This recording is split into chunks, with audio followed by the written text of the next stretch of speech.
reissumielellä.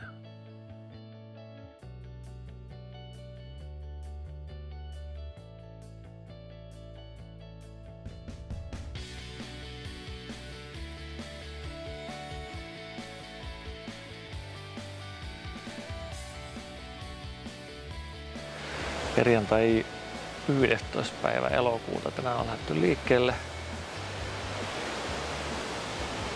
Turun Ruissaloon. Alun perin piti olla suunta tuonne Poroholmaan, mutta päädyttiinkin tänne.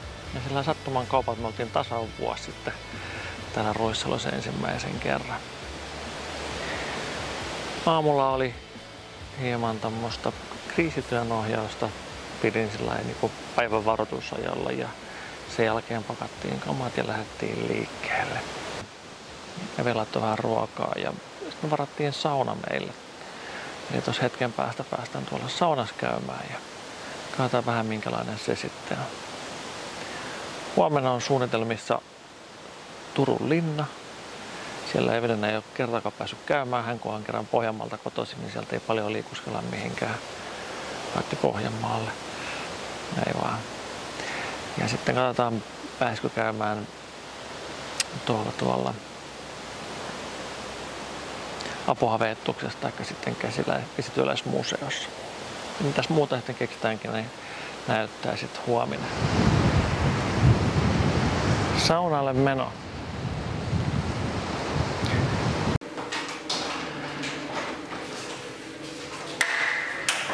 Ihan suihkutila.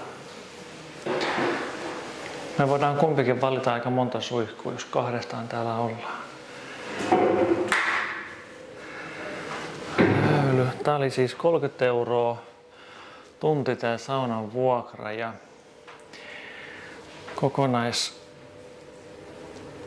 kokonaishinta tälle viikonlopulle on tämän saunan kanssa niin 100 €, eli 70. 2 yötä, 2 aikuista.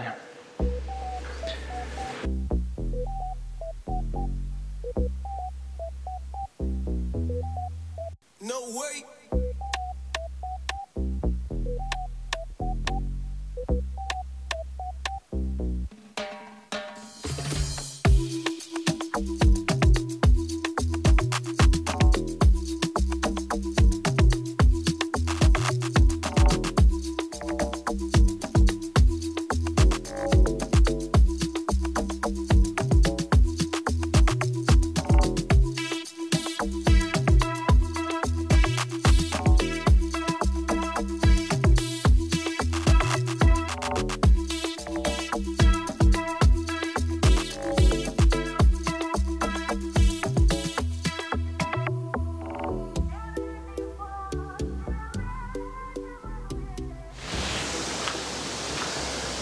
Mikäs on Ruissalon saunaa MP? Tästä me ollaan käyty vuoden aikana tuolla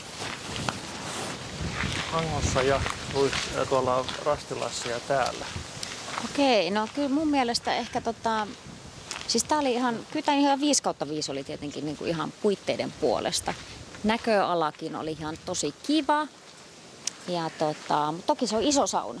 Tällainen niin kuin ihan 2 hengen kesken niin tuntui vallan isokokkoiselta saunalta, että sitä semmoista intiimiä tunnelmaa ei ollut niin kuin tuossa puhuttiin.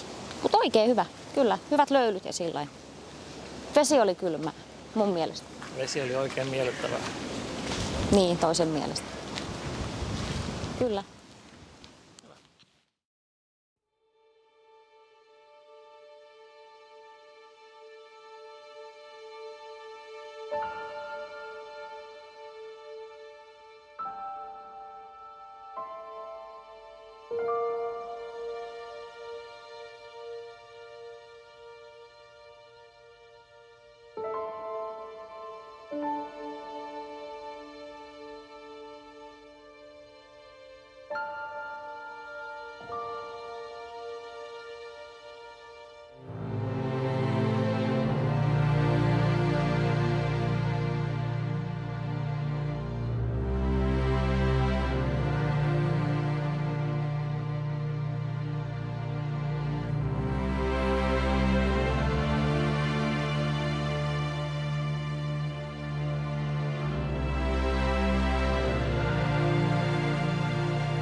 Täällä on niinku lapsille tämmöiset makupaikat. Käsirautaa edes tarjolla ja vissiin jalkaa. Vähän jalkarautaakin, jos on oikein levoton, Kyllä. levoton lapsi. Joo, lapset tänne vaan mahtuu. Mäkin löin pääni. Tää oviaukko on tohon niinku hartialinja.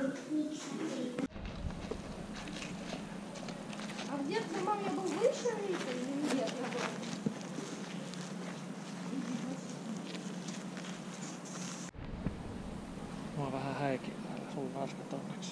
Kyllä mua häikii vähän siltikin, mutta...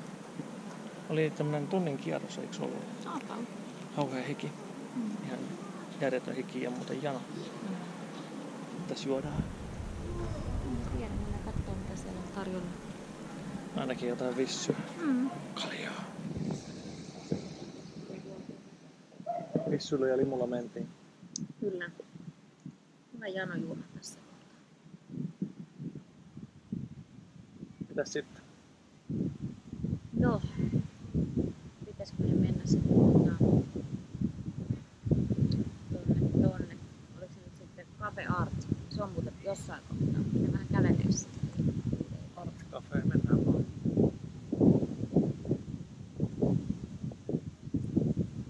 Joo, kuulostaa hyvältä.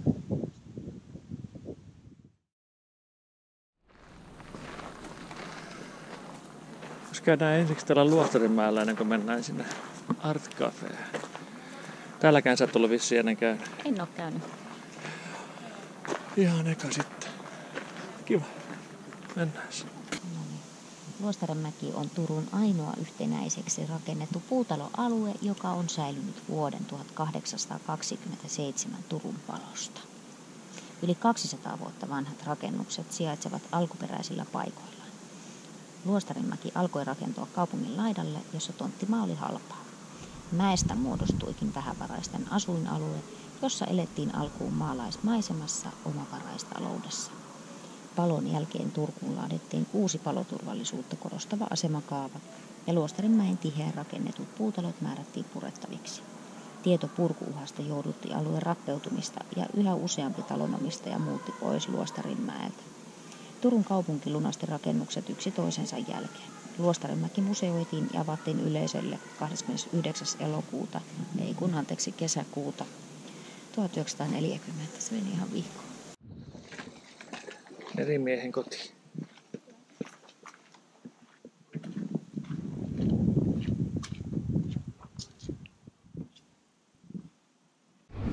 Ei ehkä väliin että mä olen lyönyt pääni täällä noihin karmeihin nyt 3 kertaa.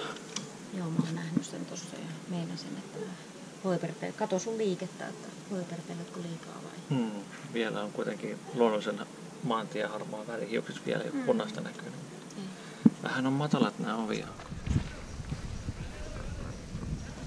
Ruoan jälkeen tulikin semmonen hetki, että piti vähän levätä ja ei päästykään Cafe Artiin, meni 6 kiinni. Suuntaan tonne Kolkanniemeen iltakävelylle ja sen jälkeen vähän ehkä uimaa ja rentoutua.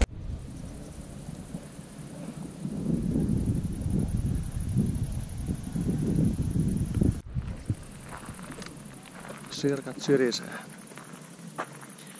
Tänään tulee myös jalkapalloa illalla. Täytyy saada viritettyä netti riittävälle taajuudelle ja sitten vähän superkappia. Kauhea vauhti, että pitäisi päästä uimaan. Niin. Köntsät.